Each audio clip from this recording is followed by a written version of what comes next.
Magandang umaga po, tayo nagbabalik dito sa ating YouTube channel, Samuel Soriano, para mag-discuss ulit ng another coins at ito po ay ating hilig, mangulikta ng barya. Kaya ho tayo nandito nagsisili ng kanilang mga alagang presyo po ng ating mga coins na koleksyon. Ayan, magandang umaga po sa ating mga subscriber dyan. Ayan, maraming salamat sa inyo. Lalo na mga nanonood dito sa aking munting channel. Ayan po. Thank you so much po sa mga nanonood po. Maraming salamat sa inyo. Maraming salamat din po sa nanonood doon sa aking FB page, Samuel Soriano. Lahat po na nakapalo doon sa akin ay thank you so much sa inyong lahat. Ayan, lalo na rin po yung mga nagsisit ng star sa akin ay thank you so much din sa inyong lahat. Meron naman tayong pag-uusapan po, ayan, ay pera po. Ito po ay perang papel, ayan. Perang papel po ng Oman, ayan, 100 baisa. Ayan, ang ating i-discuss kung magkano na ang kanyang halaga. Pera po ng Oman, perang papel po ng Oman, ayan. 100 baisa po, pera po. Ayan, kung mayroon kayong mga ganito dyan, bultuhan po ang ating bili. Sa mga ganitong mga banknote, ayan, banknote naman tayo. Pera po ng Oman. Bago tayo magsimula sa ating talakayan, kilalanin mo muna natin siya para makita natin ang kanyang presyo. Issue po, Oman.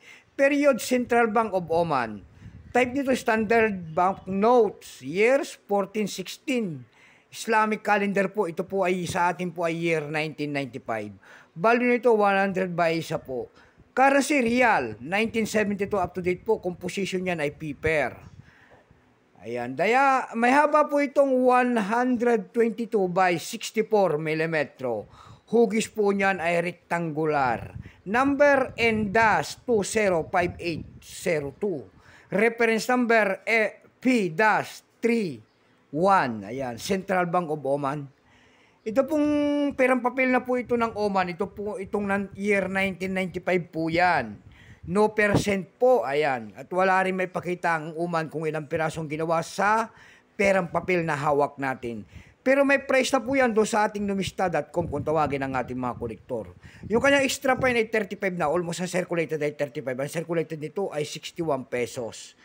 Ayan. Dako tayo sa kanyang presyo sa pandaigdigan. Ayan. Doon sa ating ebay.com, nakakita tayo nagbebenta doon ng $7.95. Nasundan po ito ng $1.25. And then $1 po yung pinakamababa. Dako tayo sa Carousel PH. Sa Carousel PH naman po, meron tayo nakita nagbebenta doon ito ng 200 pesos. Nasundan po ng 60 pesos. And then yung pinakamababa po ay 40 pesos. Ayan lamang po ang ating may babahaging kanyang presyo po. Keep safe po sa lahat, and God bless.